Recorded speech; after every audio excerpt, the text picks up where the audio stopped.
My family took a luxury vacation without me, then I found the entire trip was charged to my credit card. Hi, I'm Jake. I'm 32, and last month my life blew up when I found out my entire family went on a luxury vacation without me, and put it on my credit card. I wish I was kidding. They went to Lake Tahoe. My mom called it a much-needed reset for the family. Snowboarding, fireplaces, luxury cabins, catered meals. She said it was a way for us all to reconnect. Except, I wasn't invited. I didn't even know about the trip until 2 weeks before it happened, and only because my little brother Logan accidentally dropped a hint in the family group chat. Something like, "Can't wait to hit those slopes, bruh." So I replied, "What slopes?" And that's when the dam broke. My mom texted me privately 5 minutes later. "Jake, please don't make this a thing. This trip is for people who've really been going through it lately. Logan's breakup, Dad's retirement stress, Ashley's business struggles. You're doing fine. You have a stable job and no drama. You understand, right?" Yeah. I understood. I understood that apparently being emotionally stable means you get left off the guest list. I understood that reconnecting only applied to people who brought chaos to the table. And I especially understood it when I realized who was paying for all of it. Me. Well, not me exactly. My credit card. The same card my family borrowed a few months back after Ashley's design firm temporarily paused operations. The card that I let them keep for emergencies. The card I never got back. The first charge hit on a Tuesday morning while I was microwaving last night's pad thai. $2,200 at Sierra Pines Lodge. Then another, $1,300 for equipment rentals. A third, $1,800 to a catering company called Gourmet Altitude. I sat there, chopsticks frozen midair, blinking at my phone like it had just insulted my ancestors. They had booked an entire family vacation, and paid for it with my card. And they didn't invite me. I closed the banking app. I stared at the wall. And something inside me, something quiet and polite and dependable, finally snapped. I didn't scream. I didn't throw my phone. I didn't even cuss, which is saying something because I once said "goddamn" when I stubbed my toe on a yoga block. Instead, I sat down at my desk, opened a spreadsheet, and started tallying up every single charge that had come through my credit card in the past 72 hours. The total? $9,580. $9,580. For a vacation I wasn't invited to. I started labeling the charges. Sierra Pines Lodge, $2,200. Lakeview Cabin, 6 nights for guests. Powder Rush Rentals, $1,300. Full snowboarding gear package, adult sizes. Gourmet Altitude, $1,800. Private chef services, full week, allergy-friendly menu. Tahoe Luxe Spa, $750. Deep tissue massage and facial bundle, group discount. Scenic chopper tours, $3,530. Private helicopter charter. 2 hours. Snowfall views. The memo line on that last one? Once in a lifetime. Thanks, Jake.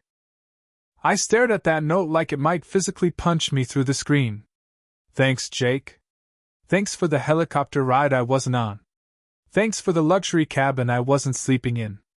Thanks for the artisanal cheese board that I guess was supposed to be my emotional compensation package.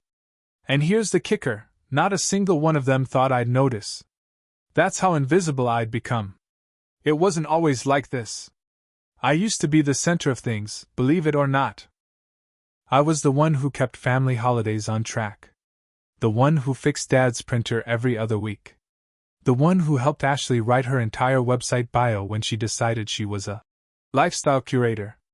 But somewhere along the way, I got a reputation. Jake? Oh, he's solid. Jake never says no. Jake always shows up. Jake pays. They mistook consistency for lack of boundaries. Mistook reliability for servitude. I kept scrolling. One of the charges was for a customized cake shaped like a snowboard that said, "Logan's back, baby!" I didn't even know Logan had left. I picked up my phone. Family group chat was quiet. Not a single message to me. No. "Hey Jake, hope you're doing well." No. "Sorry we had to book the trip without you." Nothing. So I opened up my banking app, clicked the three dots next to the account settings, and tapped Freeze card. That was the first step. The second step? Something a little more satisfying. The moment I froze the card, I swear I felt my spine grow an inch. Like the universe finally installed a backbone where my panic usually lived. Now, I didn't actually plan revenge. Not at first. My goal was just to stop the bleeding, financially and emotionally. But then my phone started blowing up. At 6:42 a.m. the next day, Logan called. I didn't answer. He called again. Then again. Then Ashley. Then Mom. 6 calls in 10 minutes. I let everyone go to voicemail while I made coffee and toasted a bagel like a man who finally understood his own worth. When I eventually checked the messages, the panic was Olympic level. "Mom. Sweetie, there is some sort of issue with the lodge. They said your card declined? Can you please fix this? We're trying to check in." Ashley. "Jake, the spa is saying the payment reversed and they can't keep our reservation. I already changed into a robe. Call me now." Logan. Dude. The helicopter staff is saying we don't have clearance. They are literally pulling the rotor blades off the aircraft. Fix your card." The background noise sounded like a nature documentary where tourists get mauled by customer service. Then came Dad's message. "Calm. Cold. Jake. If this is a tantrum about not being invited, end it. Now." Oh, that was the moment. That was the fuse. That was gasoline poured straight onto the quiet fire inside me. Because it wasn't a tantrum. It was a boundary. And no one in that family had ever seen me draw one before, so obviously, to them, it must have been immaturity. A tantrum. I smiled. Actually smiled. And I knew exactly what I needed to do next. Every charge they made? Every reservation? Every helicopter blade they thought was spinning? I was going to rewind it all. Not through yelling. Not through guilt. Not through begging them to see me. No. Through silence. And paperwork. It was time to make phone calls. Real calm ones. I started with the cabin. Called Sierra Pines Lodge, got a receptionist named Camila who sounded like she'd rather be anywhere else. I introduced myself, gave the booking number, and calmly said, "That reservation was made using my credit card without authorization. I need it cancelled and refunded immediately." She sighed. "Sir, the reservation is non-refundable per our terms. We're within the 14-day policy window." Right. I'd expected that. So I said, still polite, "Camila, I work in corporate fraud prevention. I'm giving you the opportunity to reverse this internally before I initiate a formal chargeback and include you in a dispute claim. If the funds aren't reversed, my bank will freeze them and launch an investigation that may cost your company more than the refund." Suddenly, Camila cared very deeply. 10 minutes later, the refund was confirmed. Cabin cancelled. Guests notified. First domino down. Next? The spa. Tahoe Luxe. This time, I got a perky manager named Sierra. Yes, like the mountains, she joked about it, and I did not laugh. I told her the charge was fraudulent, that I'd be contacting the bank if it wasn't reversed. "Oh," she said quickly. "Do you want us to call the guests and let them know it's been cancelled?" "Yes," I said. "Please call them right now. They might still be in the waiting area." I pictured Ashley in her robe and cucumber eye patches, hearing her name over the spa speaker as they explained that her deep tissue massage had been paid for by someone who did not consent. Delicious. I moved down the list. Rentals? Reversed. Catered meals? Refunded. Private snowboarding lessons for Logan? Cancelled mid-confirmation. He'd apparently scheduled them for noon that day. And then, the helicopter. I called Scenic Chopper Tours and said the magic words. Unauthorized charge. The woman on the other end got so serious I thought she might salivate. We take financial abuse very seriously, sir, she said. We'll have the refund processed and the pilot notified immediately. I hung up. I sat back in my chair, surrounded by silence, and the quiet, beautiful satisfaction of knowing that every luxury they'd scheduled for themselves on my dime was disintegrating in real time. It was no longer their vacation. It was my closure. By the time Friday afternoon rolled around, the group chat had gone from 0 to DEFCON 1. Logan. Bro. What the hell? Everything is falling apart. Ashley. Jake, the chef cancelled. We just got back from snowboarding and there's no food. We are literally eating gas station sandwiches. Are you happy? Mom. Sweetheart, I don't know what's happening, but everyone is very upset. The lodge says we owe them $4,000 now if we want to keep the reservation. Please fix this. Dad naturally stayed silent, probably too busy figuring out how to scold me with maximum disappointment later. I didn't respond to any of them. Instead, I made myself a cup of tea and opened a new document on my laptop titled Lake Tahoe Incident, Unauthorized Charges and Timeline. Because here's the thing about being the dependable one. We don't go off the rails. We make spreadsheets. I laid out every charge in order. Date. Vendor. Amount. Description. Cancellation confirmation hashtag. Refund status. Then I added a second section. March 3rd. Logan mentions trip in group chat. March 3rd, 10:02 a.m. Mom's text. You understand, right? March 5th, first charge appears. March 6th, charges continue, no communication. March 7th, Jake freezes card. March 8th to 9th, family loses collective mind. And finally, I added one more line at the bottom. March 10th, Jake chooses peace over participation. The next day, Saturday, my phone buzzed nonstop. 37 missed calls by noon. My favorite was a voicemail from Logan. Dude. They just kicked us out of the lodge. Like out. We're literally standing in the parking lot with all our gear and nowhere to go. Ashley's crying. Mom's crying. Dad said something about cutting you off, which makes no sense because you cut us off, man. I played that one twice. Just to savor it. Then came the real kicker. At 4:22 p.m., I got a call from a number I didn't recognize. It was the lodge manager. Hi, is this Mr. Keller? Just confirming that the reversed card was intentional. Your family was asked to leave the premises earlier today. There was yelling. Some furniture was moved. Moved? He meant thrown. Probably. I confirmed everything calmly. Yes, those charges were unauthorized. And I appreciate your team handling it professionally. He hesitated. They mentioned something about you being family? I said. Not anymore. Then I hung up, sipped my tea, and smiled like a man who had just watched his family discover that money doesn't buy love, not even when it's stolen. Sunday morning, I woke up to the calmest silence I'd heard in years. No buzzing phone. No guilt-padded texts. No passive-aggressive voicemails about how I was hurting the family. Just birds outside my window, the smell of coffee, and the undeniable peace of knowing I was finally off duty. But that didn't last long. By noon, Ashley cracked first.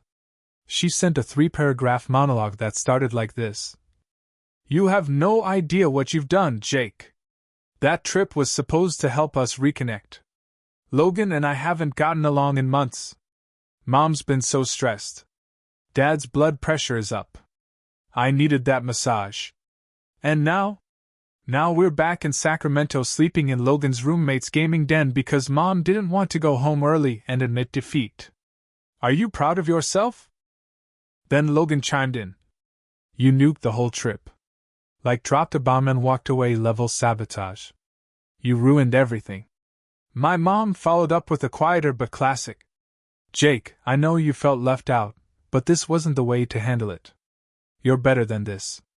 And that was the moment it hit me. Not a single person had actually said, sorry. Not for using my card without permission. Not for excluding me from the trip. Not even for writing thanks, Jake, on the damn helicopter booking memo like I was their butler. They were angry because I disrupted their comfort. Not because they hurt me. I didn't respond. Again. Instead, I opened that document I'd made and added a third section, post-cancellation reactions. Just bullet points. 46 missed calls. 14 voicemails. 63 texts. 0 apologies. That night, I took myself out for dinner. A steakhouse. Somewhere nice. I ordered the ribeye, medium rare, and a bourbon I usually talk myself out of. The waiter asked if I was celebrating something. Yeah, I said, smiling. A clean break. 3 days later, my dad finally made his move. Not with a call. Not with a text. With an email. Subject line. Enough. It was 2 paragraphs of classic Richard Keller, emotionless, condescending, and carefully constructed to sound like leadership instead of manipulation. Jake, your actions were deeply immature. You put your siblings and your mother through a humiliating experience. Your reaction was disproportionate and vindictive. If you had concerns, you should have brought them to me privately. That's what adults do. What you did instead was petty and disappointing. Frankly, I expected more from you. There it was. The family motto in 2 words, expected more. Not thank you. Not we're sorry we used you. Just disappointment that I wasn't the compliant accountant/therapist/human wallet they'd grown comfortable with. I stared at the screen for a long time. Then, for the first time in my adult life, I hit reply all. I attached the document, the one labeled Lake Tahoe incident, unauthorized charges and timeline. I wrote 2 sentences. All of this happened because I was expected to pay without being included. That will never happen again. Then I clicked send. And that, my friend, is the day I officially stopped being the family ATM. No more silent sacrifices. No more coverage for someone's bounced rent check. No more last-minute cash apps from Logan with the word emergency attached to a $200 bar tab. I canceled the backup card Ashley had access to. Froze the auto-transfer that used to hit Mom's account at the start of every month. Changed every password. Set my phone to auto-silence numbers not in my contact list. Then I booked a cabin. A real one. Solo trip. I drove up to Mendocino for a long weekend. Took a sketchbook, a bottle of good scotch, and absolutely 0 emotional baggage. I sat by a fireplace, watched the fog roll in over the cliffs, and felt something I hadn't felt in years. Freedom. It's been 6 months since the Lake Tahoe incident, and you know what? I don't miss them.